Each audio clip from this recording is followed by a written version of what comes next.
आपल्या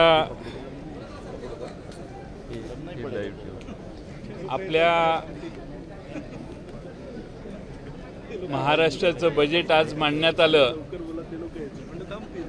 देशातल्या लोकसभेचा फटका एवढा मोठा आहे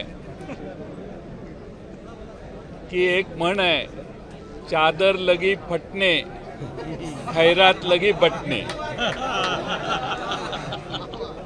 चादर फट गई है और इसीलिए खैरात बांटने की कोशिश हो रही है।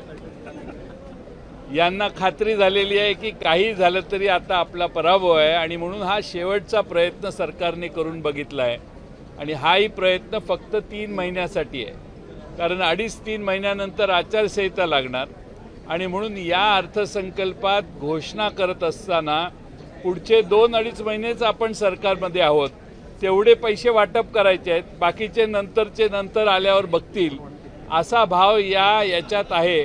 आणि म्हणून एक बेजबाबदारपणाने मांडलेलं बजेट, ज्या बजेटमध्ये महिला आणि बालकल्याण विभागाला जे बजेट आहे त्याच्यापेक्षा 46,000 कोटी रुपये हे बजेटरी प्रोव्हिजन केलेली आहे असा दावा आहे। मागच्या वर्षी मी मागच सांगितलं 1,30,000 कोटी रुपये यांच्या खिशात नसलेले महसुली तुटीच्या सह मांडलेले जे होते पुरवणी मागण्यात, त्यामुळे या राज्यात 1,30,000 कोटी जादा मांडले, त्याचं काय झालं माहीत नाही, तरी आज महसुली तूट फक्त 20,000 कोटी दाखवली आहे। ही सगळी आकडेवारीची जगलरी आहे आणि हे करत असताना पेट्रोल डिझेल आणि गॅसचे दर कमी करण्याचा जो आव आणलेला आहे, मागच्या वेळी लोकसभेच्या आधी मोदी सरकारने हेच केलं, 2 महिने आधी दर कमी केले आणि आता त्याच्यानंतर ह्या निवडणुका झाल्या की पुन्हा हे दर वाढवणार आहेत। हे सगळ्या महाराष्ट्राला आणि देशाला माहिती आहे। तीच पद्धत या सरकारची सध्या दिसते। कोणत्याही परिस्थितीमध्ये आपल्याला विजय मिळणार नाही निवडणुकीत, मग आता शेवटचा प्रयत्न पैसे वाटण्याचा करा आणि हे पैसे वाटत असताना जसं नाना पटोले यांनी सांगितलं की काँग्रेसच्या जाहीरनाम्यात 8,500 रुपये होते, पण यांनी फक्त 1,500 रुपयाचीच दानत दाखवली। म्हणजे महाराष्ट्रातल्या महिलांना तुम्ही आधार देण्याचा प्रयत्न करताय तर तो आधार सक्षमपणाने द्यायला पाहिजे होता, पण काहीतरी दिलं याचं साधारणपणे वातावरण निर्माण करण्याच्या पलीकडे कोणतंही पाऊल पडत नाही। माझ्या मते हा अर्थसंकल्प हा फक्त घोषणा करून ठराविक वर्गाला प्लीज करणं आणि आपल्या पराभव जो मागच्या लोकसभेत झालेला आहे, जो प्रचंड महाराष्ट्रातल्या जनतेने केलेला आहे, त्या पराभवातून काही प्रमाणात वाचण्याचा प्रयत्न या निमित्ताने या सरकारने केलाय। आपल्याला मी एक पॅराग्राफ वाचतो आणि तो पॅराग्राफ वाचल्यावर तुमच्या ह्या बजेटचं सार लक्षात येईल। पॅरा नंबर 101 मध्ये त्यांनी पॅराग्राफमध्ये असं सांगितलेलं आहे, अनेक योजना जाहीर केल्या, त्या योजनांचा म्हणजे आमच्या सहकार कायद्यात शेवटी खाली असतं की वरीलपैकी जे काही नसेल ते करण्याचा अधिकार आम्हाला आहे, तसं हे पॅरा शेवटचा जवळपास आहे 101 नंबरचा।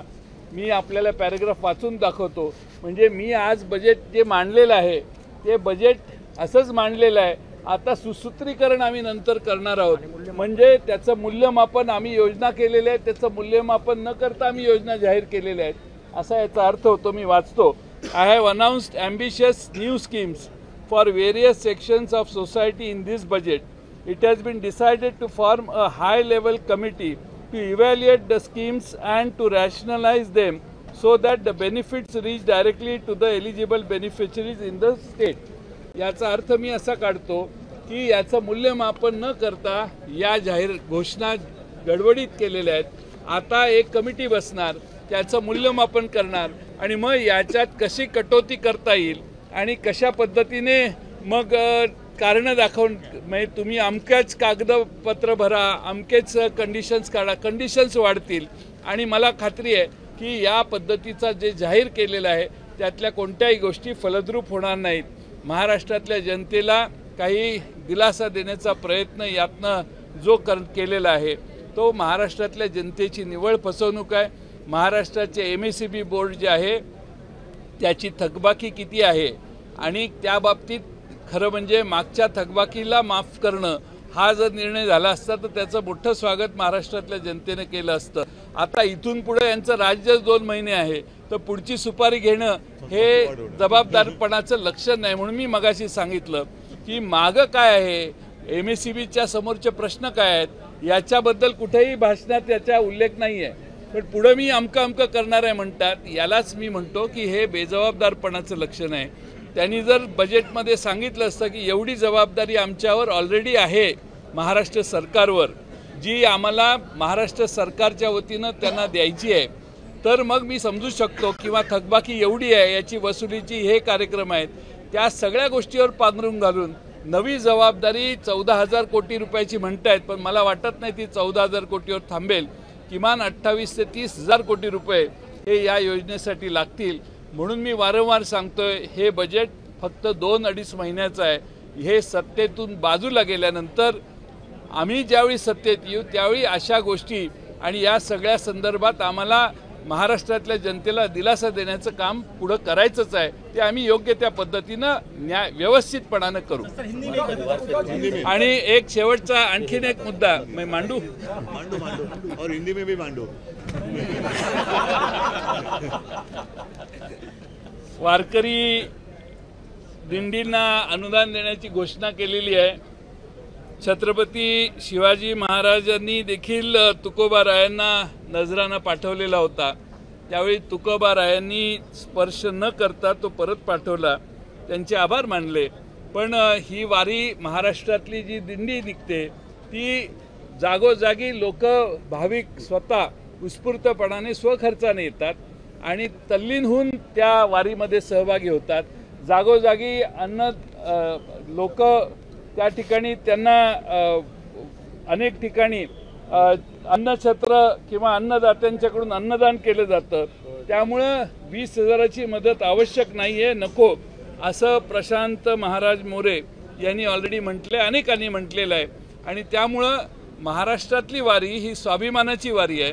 महाराष्ट्रातल्या वारकऱ्यांचा स्वाभिमान हा तसाच ठेवून ही वारी महाराष्ट्राची आज नाही शेकडो वर्षापासून चालू आहे. आणि त्यात हस्तक्षेप करणं आणि मी काहीतरी करतोय असं दाखवणं हे महाराष्ट्र सरकारच्या दृष्टीनं योग्य आहे असं आम्हाला वाटत. आम्ही रामाला आणलं असं आहे ते. तसं आम्ही रामाला आणलं तसा काही दिवसांनी आम्ही पांडुरंगापर्यंत तुम्हाला पोचवलं असा भाव निर्माण करायची शक्यता आहे. पण विनोदाचा भाग जाऊ दे. पण या महाराष्ट्राच्या जनतेची दिशाभूल करणारा अर्थसंकल्प एवढं नक्की.